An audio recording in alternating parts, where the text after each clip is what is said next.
Good morning.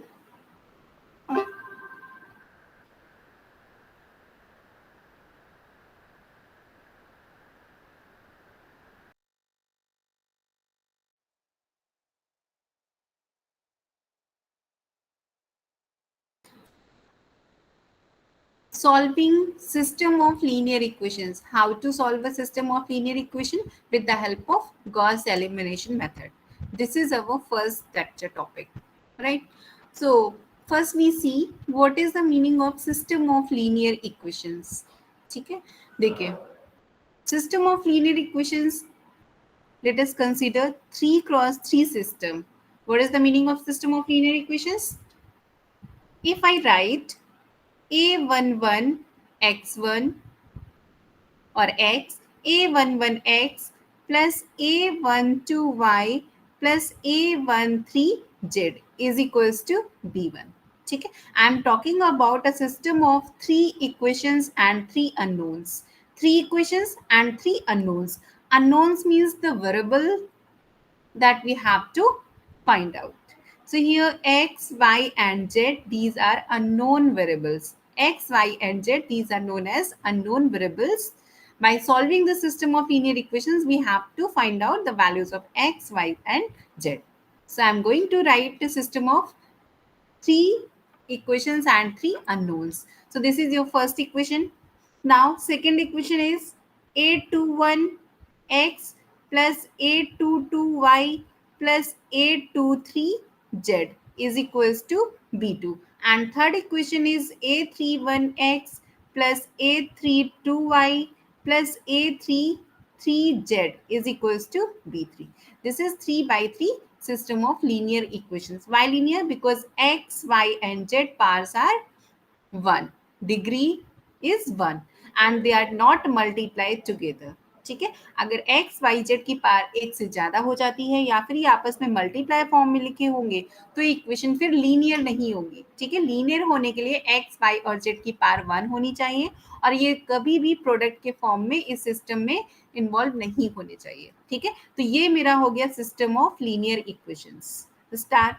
अब इसको Gauss elimination method से सॉल्व करने की एल्गोरिथम क्या है? गॉस एलिमिनेशन मेथड एक न्यूमेरिकल मेथड है जिससे हम इस टाइप के सिस्टम ऑफ लीनियर इक्वेशंस को सॉल्व करेंगे. ठीक है, तो सॉल्व करने के लिए एल्गोरिथम का जो फर्स्ट स्टेप है वो कहता है कि आप इसको मैट्रिक्स फॉर्म में कन्वर्ट कर लो. अच्छा, यहाँ पर कुछ कॉन्सेप्ट्स यूज होने वाले हैं. कॉन्सेप्ट्स क्या? जैसे यहाँ पर यूज होगा एलिमेंट्री ट्रांसफॉर्मेशन का कॉन्सेप्ट. ठीक है, इसी सिस्टम को हम मैट्रिक्स फॉर्म में भी कन्वर्ट करेंगे. तो पहले समझ लेते हैं कि एल्गोरिथम करती क्या है. ठीक है, एल्गोरिथम का रोल क्या है, ये किस तरह से सिस्टम को सॉल्व करेगी. Solving means we have to find x, y and z. इनकी वैल्यू फाइंड करना है. अगर 2x2 का सिस्टम होगा तो x और y 2 अननोन्स होंगे जिन्हें हमें सॉल्व करके फाइंड करना होगा. ठीक है, 4x4 का system that means 4 equations and 4 unknowns. We have to solve system and finding out the values of unknowns. ठीक है, अननोन्स मीन्स जो नोन नहीं है, जिनकी वैल्यूज हमें फाइंड करनी है. So here in this system x, y and z are unknowns. ठीक है, अब गॉस एलिमिनेशन मेथड कैसे वर्क करता है, इसके एल्गोरिथम क्या है? एल्गोरिथम सेज दैट अगर आपकी ये फर्स्ट इक्वेशन है, ये सेकंड इक्वेशन है और ये थर्ड इक्वेशन है. ठीक है, they are total 3 equations and 3 unknowns x, y and z. तो in this system Gauss elimination method says that first eliminate x and y. Sorry, first eliminate x from equations 2 and 3. ठीक है, तो यहाँ से x को eliminate करना होगा. Elimination के लिए हमें देखना है कि हम क्या मल्टीप्लाई करें, किस तरह से हम स्टेप्स को अप्लाई करेंगे जिससे कि ये x सेकेंड और थर्ड इक्वेशन से एलिमिनेट हो जाए. ये भी मैं एग्जाम्पल में बताऊंगी आपको. ठीक है, तो सबसे पहले मुझे क्या करना है, सेकेंड और थर्ड इक्वेशन से x को एलिमिनेट करना है. Means we have to make coefficient of x 0 from in equation 2 and 3. इसके बाद फिर जैसे ही इसके x ये एलिमिनेट हो जाता है सेकेंड और थर्ड से, फिर हमें क्या करना है, थर्ड इक्वेशन से y को भी एलिमिनेट कर देना है. ठीक है, तो देखो अगर आप ये एलिमिनेशन प्रोसेस से जाते हो, जैसे ही आपने एलिमिनेशन प्रोसेस कंप्लीट किया तो आपको जो सिस्टम मिलेगा वो कुछ इस तरह का मिलेगा ना. देखो यहाँ पर तो ये a11 x plus a12 y plus a13 z is equal to b1 मिलेगा। यहाँ पर x का कॉफिशिएंट 0 हो जाएगा क्योंकि ये एलिमिनेट हो चुका होगा। यहाँ पर कुछ ना कुछ बचेगा, मान लो वो a22 डैश है, ठीक है, y plus a23 dash z is equal to b2 dash, क्योंकि ये एंट्रीज तो चेंज हो जाएंगी ऑब्वियसली। जब हम कोई ट्रांसफॉर्मेशन अप्लाई करेंगे तो एंट्रीज चेंज हो जाएंगी। यहाँ से x एलिमिनेट हो चुका है। नाउ सिमिलरली थर्ड इक्वेशन से भी x को एलिमिनेट किया था, तो यहाँ पर भी x नहीं आएगा, ठीक है, यहाँ पर क्या आएगा, y आएगा। लेकिन एल्गोरिथम का अगला स्टेप क्या कहता है कि थर्ड इक्वेशन से अब आप y भी एलिमिनेट करो, तो यहाँ पर y भी नहीं रहेगा, क्या बचेगा, a33 dash z is equal to b3 dash. Elimination process को जब हम फॉलो करेंगे तो हमारे पास इस टाइप का कोई सिस्टम बच जाएगा, ठीक है। ये कहती है गॉस एलिमिनेशन एल्गोरिथम। क्या आप सेकंड थर्ड इक्वेशन से पहले x को एलिमिनेट कर दो, जैसे ही सारे x एलिमिनेट हो जाते हैं फिर आप थर्ड इक्वेशन में जाके y को भी एलिमिनेट कर दीजिए। फिर ये जो सिस्टम बचेगा, अब आप इसको बैक सब्स्टिट्यूशन मेथड से सॉल्व कर लो। बैक सब्स्टिट्यूशन मेथड क्या होता है, हम सबसे पहले इस लास्ट इक्वेशन को सॉल्व करेंगे, ठीक है। तो इस इक्वेशन को सॉल्व करके आप z फाइंड कर लोगे, राइट। इसको सॉल्व करके आप z फाइंड कर लोगे। मान लीजिए z आपने सॉल्व किया और z की वैल्यू कितनी आ गई, b3 dash upon a33 dash, ये मिल गई। फिर आप क्या करोगे, इस z की वैल्यू को उठाकर लास्ट सेकंड इक्वेशन में पुट करोगे। बैक सब्स्टिट्यूट करते जाना है सारी वैल्यूज को। तो इसकी बैक में इक्वेशन कौन सी है, ये वाली। इसमें आप z की वैल्यू पुट करोगे और y कैलकुलेट कर लोगे, ठीक है। फिर जैसे आपको z और y मिल गया, फिर आप बैक जाओगे, मींस फर्स्ट इक्वेशन में पहुंचोगे और z और y की वैल्यूज पुट करोगे और x कैलकुलेट करोगे, ठीक है। तो यहां से आपने देखा कि जैसे ही हमने एलिमिनेशन प्रोसेस कंप्लीट किया, बैक सब्स्टिट्यूशन प्रोसेस लगाया, हमें z मिला, फिर y मिला, फिर x मिल गया, ठीक है। तो यही तो हमारा एम था अल्टीमेटली, हमें x y z अननोन्स ही तो फाइंड करने थे, राइट। तो ये गॉस एलिमिनेशन मेथड की एल्गोरिथम थी। लेकिन अब हम जब क्वेश्चन सॉल्व करते हैं तो हम इस एल्गोरिथम को अप्लाई कैसे करेंगे क्वेश्चंस में, ये इंपॉर्टेंट पॉइंट है, ठीक है।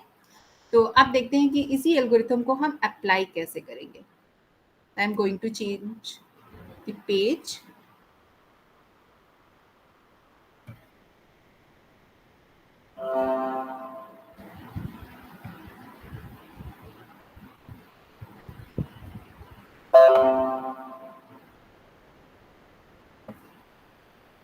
यस, तो आप देखते हैं कि ये एल्गोरिथम कैसे एप्लीकेबल होगी। तो इसके लिए मैंने एक छोटा सा एग्जाम्पल लिया, ठीक है। अब यहाँ पर आप ध्यान से समझिएगा कि गॉस एलिमिनेशन मेथड कैसे वर्क करता है। So question is apply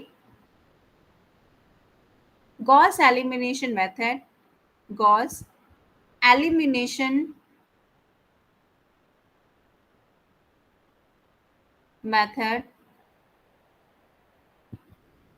to solve the system of linear equations, to solve the system of linear equations। 3 by 3 का सिस्टम गिवन है, ठीक है।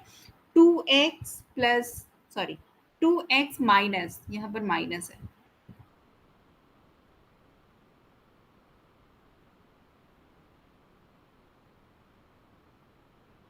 2x minus 3y plus 10z is equals to 3.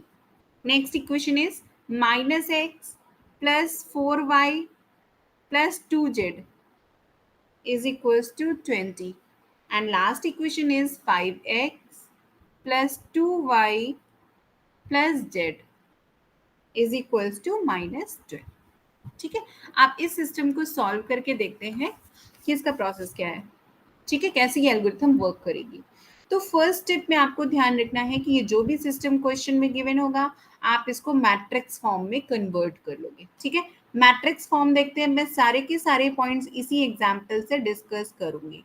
Matrix form क्या होता है, किसी system of linear equation के corresponding जो मैट्रिक्स फॉर्म आएगा वो क्या होगा। तो मैट्रिक्स फॉर्म में हम क्या करेंगे, जो एक्स वाई जेड अननोन्स हैं इनके कॉफिशिएंट्स के एक मैट्रिक्स फॉर्म करेंगे, ठीक है। जैसे यहाँ पर एक्स का कॉफिशिएंट क्या है 2, फिर y का कॉफिशिएंट क्या है -3, फिर z coefficient is 10। Similarly in second equation x coefficient is -1, y coefficient is 4, z coefficient is 2. Third equation, x coefficient is 5, y coefficient is 2, z coefficient is 1. Okay, अब इसके बाद एक कॉलम मैट्रिक्स बनानी है जो अननोन्स के unknown vectors की एक मैट्रिक्स होगी, ठीक है। तो अननोन्स क्या क्या है, एक्स वाई और जेड। एक्स वाई जेड हमने इस कॉलम मैट्रिक्स में लिख लिया। इज इक्वल्स टू में क्या आएगा, जो आरएचएस में ये कोफिशिएंट्स दिए हुए हैं, ठीक है, ये आंसर कॉलम जो दिया हुआ है 320 एंड -12, ये कहलाता है इस सिस्टम स्टार के करस्पॉन्डिंग मैट्रिक्स फॉर्म, ठीक है। देखो अगर आप इसको एक्स वाई जेड यानी इस मैट्रिक्स को कॉलम मैट्रिक्स को इस कोफिशिएंट मैट्रिक्स में मल्टीप्लाई करोगे तो फिर से आपको स्टार सिस्टम मिल जाएगा। आप चेक करके देख सकते हो, 2x minus 3y plus 10z is equal to 3, first equation मिल गई। इसी तरह से इस कॉलम मैट्रिक्स को जब आप सेकंड रो में मल्टीप्लाई करेंगे तो सेकंड इक्वेशन मिलेगी, थर्ड रो में मल्टीप्लाई करेंगे थर्ड इक्वेशन मिलेगी, तो दोनों इक्विवेलेंट है। अब हमें इसको गॉस एलिमिनेशन मेथड से सॉल्व करना है, ठीक है। तो गॉस एलिमिनेशन मेथड में करोगे क्या, -1 यहाँ पर है, अगर पिवोटल पोजीशन पे 1 आ जाता है, ठीक, अगर पिवोटल पोजीशन पे 1 आ जाता है तो ये कैलकुलेशन इजी हो जाता है, ठीक है। तो मैं एक नोट पॉइंट यहाँ पर लिख रही हूँ, इसको आप ध्यान रखिएगा। Note point is try to make pivotal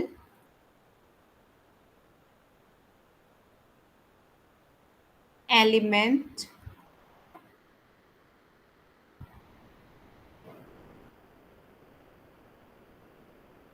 one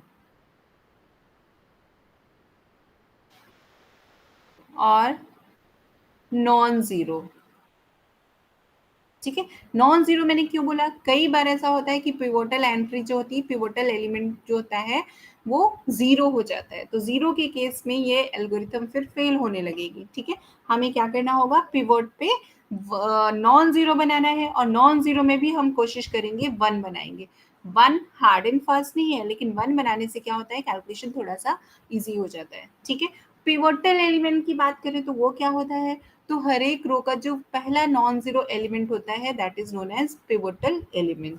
तो जनरली इस तरह की मैट्रिक्स के केस में हम देखेंगे कि ये जो हमारा डायगोनल एंट्रीज हैं यही पिवोटल एलिमेंट का काम करेंगी, ठीक है। यहाँ पर 2 हो गया, यहाँ पर 4 हो गया और यहाँ पर 1 हो गया, ठीक। अब एल्गोरिथम कैसे वर्क करेगी, सबसे पहले हमें इस फर्स्ट पिवोटल एलिमेंट के नीचे के एंट्रीज को क्या करना है, जीरो बनाना है, ठीक है। तो जीरो तो हम बना सकते हैं, हमारे पास रो एलिमेंट्री ट्रांसफॉर्मेशंस है, लेकिन मैंने क्या बोला कि अगर यहाँ पर पिवोट में 1 होगा तो कैलकुलेशन इजी हो जाएगा। तो 1 कैसे बनाएंगे, तो इसके लिए अब हमें ध्यान रखना है सारे के सारे ट्रांसफॉर्मेशंस। तो एक बार एलिमेंट्री ट्रांसफॉर्मेशंस देख लीजिए क्या होते हैं, ठीक है। एलिमेंट्री ट्रांसफॉर्मेशंस, ट्रांसफॉर्मेशंस ये क्या होते हैं, तो फर्स्ट एलिमेंट्री ट्रांसफॉर्मेशन क्या कहता है कि आप किन्हीं भी दो रोज को इंटरचेंज कर सकते हो, ठीक है। You can interchange any two rows, ith और जेथ रो को आप इंटरचेंज कर सकते हो, ठीक है, एज पर नीड। जो भी कैलकुलेशन में नीड है उसके अकॉर्डिंग हम आयत और जेथ रो को इंटरचेंज कर सकते हैं, ठीक है।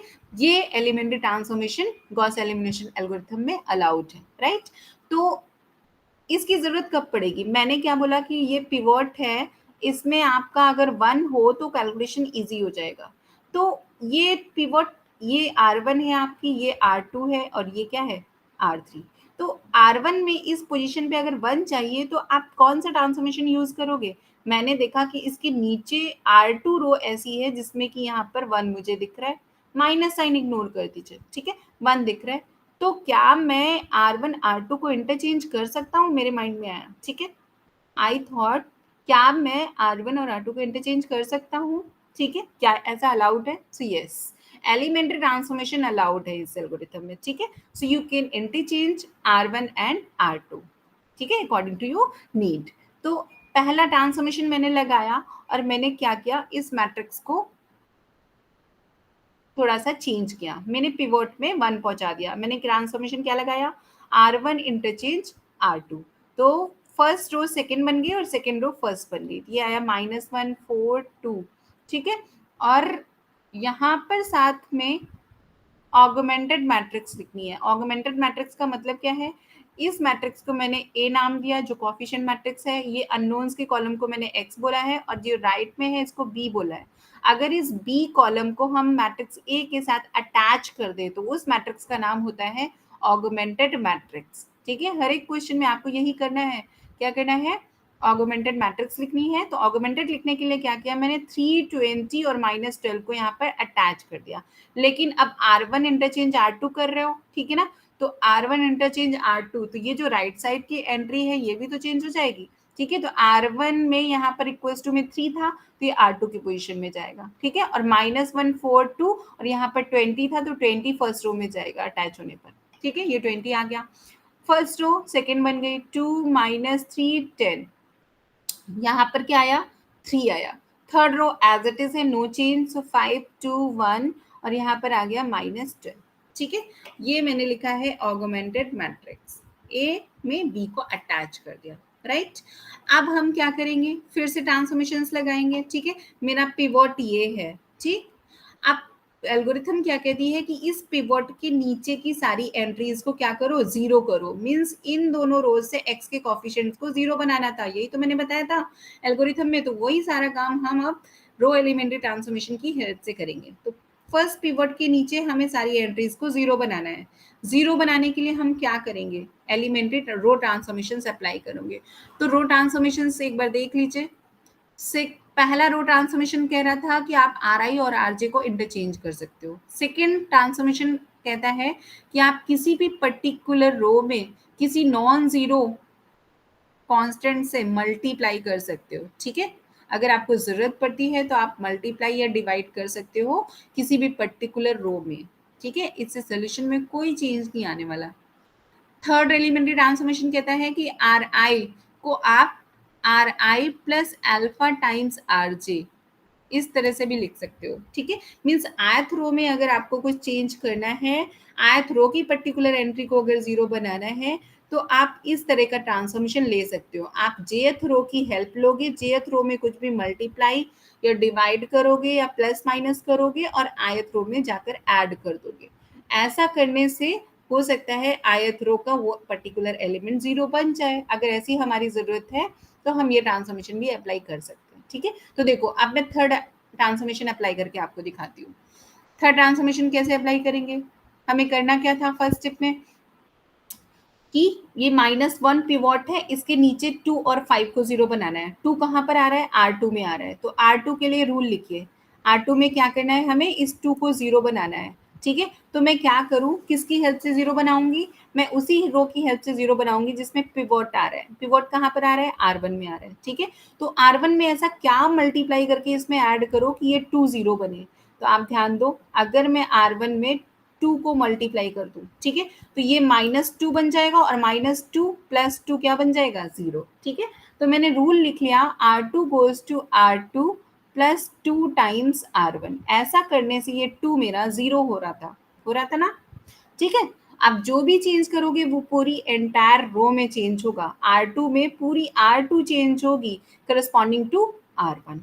इसी तरह से R3 के इस 5 को मल्टीप्लाई करना है तो क्या करोगे, आप क्या करोगे, पिवोटल जहां पर पिवोटल एलिमेंट है उसी रो की हेल्प लोगे इस 5 को जीरो बनाने के लिए। मीन्स हमें R1 की हेल्प से इस 5 को जीरो बनाना है। तो क्या करेंगे हम, R1 यानी यहाँ पर -1 था, इसमें 5 को मल्टीप्लाई करें और इसमें ऐड कर दें तो ये 5 जीरो बन जाएगा। तो मैंने ऐसे रूल बना लिया, R3 goes to R3 + 5 R1, ठीक है। इस रूल से मैंने इसको जीरो बना लिया। तो अब देखो चेंजेस करते हैं, ठीक है। ये मैट्रिक्स चेंज होकर फाइनली क्या बनेगी, फर्स्ट रो में तो कोई चेंज नहीं, एज इट इज है, -142 और ये क्या आ गया, 20, ये आ गया, ठीक है। फिर सेकेंड रो में क्या आया, देखो इसी रूल की हेल्प से अब आप चेंज करते जाइए। तो इसमें फर्स्ट रो में 2 को मल्टीप्लाई किया है, देखो, और सेकेंड रो में जाकर ऐड कर दिया है। तो -2 + 2 0, 2 4 = 8 + -3 तो ये कितना आया, 5 आया। फिर 2 2 = 4 + 10 14 आया। 2 20 तो 40 आया, 43 बन गया। ठीक है, इसी तरह से थर्ड रो में चेंज कीजिए, तो 5 को मल्टीप्लाई करके इसमें ऐड करना है, तो ये 0 बन गया। 5 4 ज़ा 20, तो 22 बन गया। फिर 5 इंटू 20 कितना आया, 100, 100 माइनस 12 दैट इज 88। और यहाँ पर 5 2 ज़ा 10 प्लस 1 11 था, और ये आया 88। ठीक है, आप देखो ये ट्रांसफॉर्म हो गई। तो मैंने क्या किया, यहाँ पर इस पिवोट के नीचे सारी एंट्रीज को 0 बनाना है। ठीक है, फिर जैसे ये दोनों एंट्री 0 हो जाएंगी, हम सेकेंड पिवोट पे मूव करेंगे। सेकेंड पिवोट क्या है, ये 5 है। 5 के नीचे मुझे आप इस एंट्री को 0 बनाना है। ठीक है, 1 बाय 1 आप पिवोटल एलिमेंट्स के नीचे 0 बनाते जाओगे। तो जैसे ये दोनों 0 हो जाते हैं, आपको 5 के नीचे 0 बनाना है। तो ये 22 को 0 बनाने के लिए ट्रांसफॉर्मेशन क्या यूज करोगे। ठीक है, और ध्यान रखना कि R3 के इस एलिमेंट को 0 बनाने के लिए आप किस रो की हेल्प लोगे, उसी रो की हेल्प लेते हैं जिसमें पिवोट एलिमेंट एग्जिस्ट कर रहा होता है। तो हम कौन से पिवोट के लिए काम कर रहे हैं, इस 5 के लिए। 5 कहाँ पर है, R2 में है, तो इस R2 की हेल्प से हम R3 के 22 को 0 बनाएंगे। ठीक है, तो अब मैं रूल क्या लिख रही हूँ, R3 में मुझे चेंज करना है, और करना किसकी हेल्प से है, R2 की हेल्प से है। तो R3 गोज टू R3, फिर क्या करेंगे, प्लस अल्फा टाइम्स R2। अब अल्फा क्या लोगे, तो मैं तो ये सोच रही हूँ कि मैं R2 में 22 को मल्टीप्लाई करूँ और 5 से डिवाइड कर दूँ, क्योंकि 5 से डिवाइड करने पे ये तो 5 5 कैंसिल हो जाएगा, और 20 से मल्टीप्लाई करेंगे तो यहाँ पर भी 20 आ जाएगा, और फिर इससे सब्ट्रैक्ट कर दो। ठीक है, तो ये बन गया rule, R3 goes to R3 minus 22/5 R2। ये रूल बनाकर मैंने इसमें चेंज किया। ठीक है, तो चेंज करके देखिए आपकी जो मैट्रिक्स आप ट्रांसफॉर्म होकर आएगी वो क्या बन रही है। First row as it is -1 4 2, और ये आया 20। Second row 0 5 14। ठीक है, और यहाँ पर है 43। थर्ड रो क्या आया, 0 आया, ये 0 बन जाएगा, और यहाँ पर आप कैलकुलेट कीजिए, जरा कैलकुलेशन कीजिए, आया -253/5। आप कैलकुलेशन करके इसको चेक कीजिए। ठीक है, फिर यहाँ पर कितना आया है, -506/5 ये आ गया। ठीक है, आप देखो फर्स्ट पिवोट के नीचे सारा 0 हो गया, मतलब सेकंड और थर्ड इक्वेशन से हमने x को एलिमिनेट कर दिया। फिर हम गए सेकेंड पिवोट पर, इसके नीचे हमने 0 बनाया। ठीक है, मीन्स थर्ड इक्वेशन से y भी एलिमिनेट हो गया। फिर हम जाएंगे थर्ड पिवोट पे, थर्ड पिवोट हमारा ये है, लेकिन इसके नीचे कोई एंट्री नहीं है, तो ये 0 बनाने का प्रोसेस कंप्लीट हो गया, जो एलिमिनेशन प्रोसेस था वो कंप्लीट हो गया है। ठीक है, आप जैसे ही इस स्टेप तक आते हो, आप क्या करोगे, इसको फिर से इक्वेशन में कन्वर्ट कर लोगे। ठीक है, तो आप जरा इसका इक्वेशन फॉर्म बताइए क्या बनेगा, इसका इक्वेशन फॉर्म फिर से लिखिए। ठीक है, तो मैं पेज चेंज करती हूँ, इसका इक्वेशन फॉर्म लिखकर देखते हैं, इक्वेशन फॉर्म क्या बनेगा।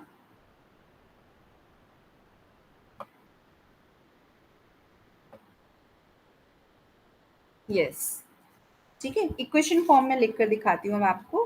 तो फर्स्ट इक्वेशन कितनी आई, पहले तो ये लिख लीजिए, जो ट्रांसफॉर्म मैट्रिक्स आई थी हमारी वो क्या आई थी, -1 4 2, और ये जो अटैच्ड कॉलम था ये ट्रांसफॉर्म होकर 20। फर्स्ट रो तो एज इट इज थी, सेकेंड रो में 0 5 देन 14, और ये 43। थर्ड रो 0 0 -253/5, और यहाँ पर क्या आया था, -506/5। ठीक, ये आया था। अब मैं आपसे बोल रही हूँ कि क्या ये मैट्रिक्स अपर ट्रायंगुलर में कन्वर्ट हो चुकी है, तो आपका आंसर क्या आएगा, यस यस। ठीक है, ये अपर ट्रायंगुलर फॉर्म में कन्वर्ट हो चुकी है। इसे देखो,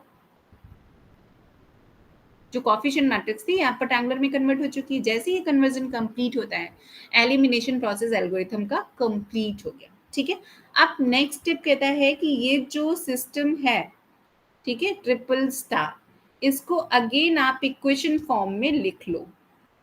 उससे क्या होगा, सिस्टम बस हमें सॉल्व भी तो करना है। अगला स्टेप क्या था कि जैसे ही ये एलिमिनेशन प्रोसेस कंप्लीट होता है, आप इक्वेशन को सॉल्व कर लीजिए बैक सब्स्टिट्यूशन से।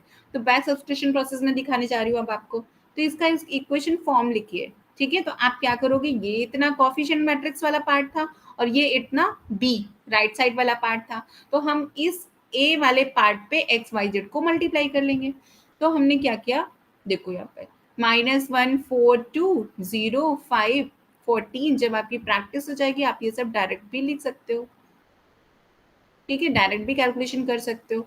तो ये मैंने एक्स वाई जेड इनको मल्टीप्लाई किया, मैंने अटैच करके ही तो लिख दिया था सारा चेंज करने के लिए, ठीक है। 43 -506/5, तो इक्वेशन फॉर्म क्या बनेगा, ये तो मैट्रिक्स फॉर्म है, इक्वेशन फॉर्म क्या आएगा, एक्स को मल्टीप्लाई करो तो ये बना -x plus 4y plus 2z is equals to 20, equals to में राइट साइड क्या है 20, फिर 0x, तो यहाँ पर 0x तो x तो हट गया, फिर आया plus 5y plus 14z is equals to 43, फिर यहाँ पर 0x plus 0y minus 253/5 z is equals to -506/5, ये आया, ठीक है। अब मैंने क्या बोला था कि आप बैक सब्स्टिट्यूशन प्रोसेस से जाकर इसको सॉल्व कीजिए। तो आपको क्या करना है, सबसे पहले इस इक्वेशन को सॉल्व करना है। मान लीजिए ये इक्वेशन सी है, ये बी है और ये क्या है, ए है, ठीक है। तो first of all you have to solve equation number C. तो सी को सॉल्व करके आप जेड निकालिए, ठीक है। तो यहाँ से जेड कितना आएगा, ये 5 से 5 कैंसिल होगा, माइनस माइनस गेट कैंसिल और ये जेड इज इक्वल्स टू 2 आ जाएगा, ठीक है। फिर आपको क्या करना है, put value of Z in equation number B. जैसे ही हमने बी में वैल्यू पुट की तो ये कितना बन गया, 5y plus 14 into 2 is equals to 43। जब आप सॉल्व करोगे तो यहाँ से y कितना आएगा, y की वैल्यू आप बताइए जरा, y कितना आ रहा है, 3 आ रहा है, ठीक है। तो y मुझे 3 मिल गया। फिर क्या करेंगे, आप अगेन बैक में जाते जाएंगे, तो अब हम एक क्वेश्चन में जाएंगे, ठीक है। तो y की वैल्यू किस में पुट करोगे आप, ठीक है। तो मैं यहाँ पर लिखती हूँ, put value of y and x। अब हमारे पास z और y दोनों ही नोन है, अननोन क्या है, x। तो इक्वेशन ए में जाकर हमें x फाइंड करना है। So put value of y and z in equation number A, ठीक है। तो अब ये क्या मिला, -x plus 4 into Y plus 2 into Z is equals to 20। तो यहाँ से x की वैल्यू जब आप फाइंड करोगे तो ये मिलेगा -4, ठीक है। तो सिस्टम को सॉल्व करके हमें एक्स वाई जेड ही तो फाइंड करना था, isn't, X Y Z find करना था, हमने फाइंड कर लिया।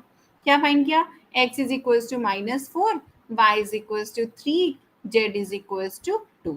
यही हमारा आंसर बन गया, कितना इजी था, ठीक है। एलिमेंट्री ट्रांसफॉर्मेशन को आपको ध्यान रखना है और स्टेप बाय स्टेप सॉल्व करते जाना है, ठीक। अगर आपको क्रॉस चेक करना है कि क्या जो आपने सोल्यूशन फाइंड किया है क्या वो करेक्ट है, तो कैसे क्रॉस चेक करोगे, तो आप अपने ओरिजिनल क्वेश्चन पे जाओगे। क्वेश्चन क्या था हमारा, 2x minus 3y plus 10z is equals to 3, फिर था -x plus 4y plus 2z is equals to 20, 5x plus 2y plus z is equals to -12। ये सिस्टम गिवन था, ठीक है, ये सिस्टम गिवन था।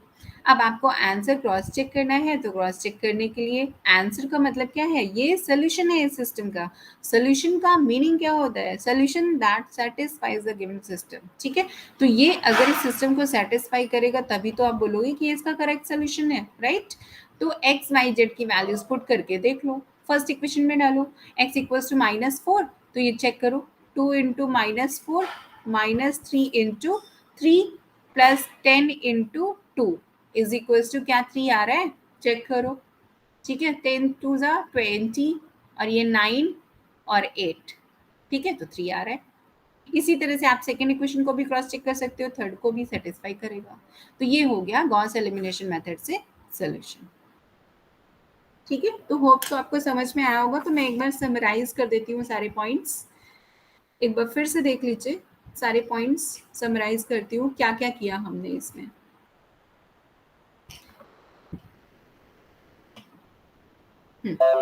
यस, तो स्टेप्स क्या थे, समरी क्या है इस मेथड की, गॉस एलिमिनेशन मेथड की।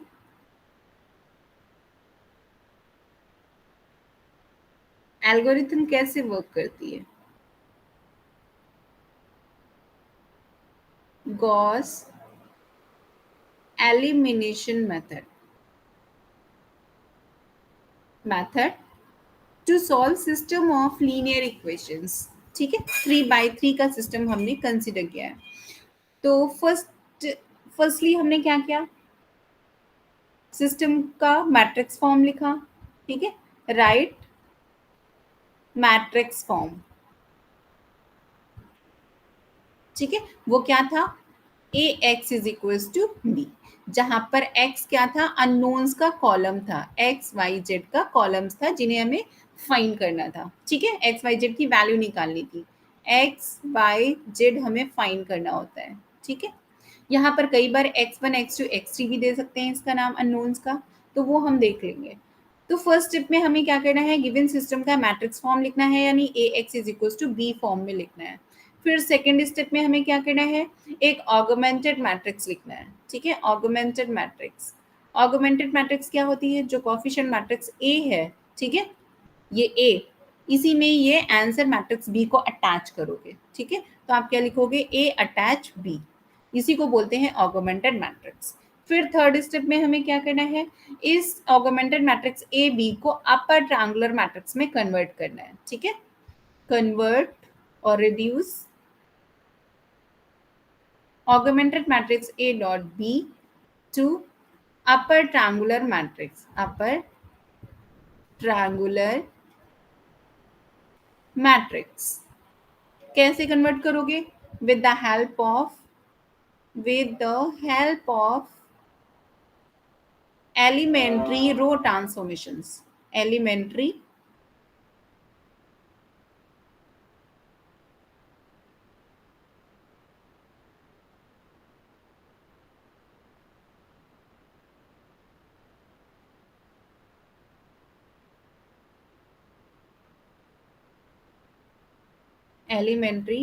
row transformations।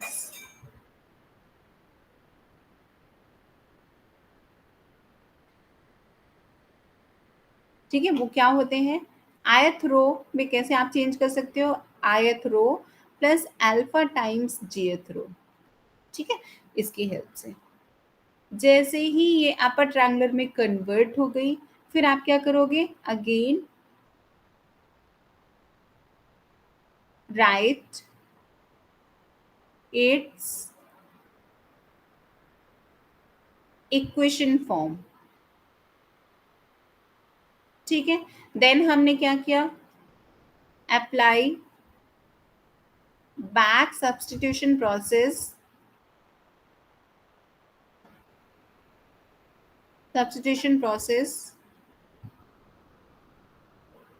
to solve the reduced system। ठीक है, and get x y z। ठीक है, तो ये था ओवरऑल प्रोसेस, होप सो आपको समझ में आ गया होगा। ठीक है, इसके नेक्स्ट कुछ एग्जाम्पल्स हैं, एक दो एग्जाम्पल्स जो हम नेक्स्ट वीडियो में कंप्लीट करेंगे। Thank you all.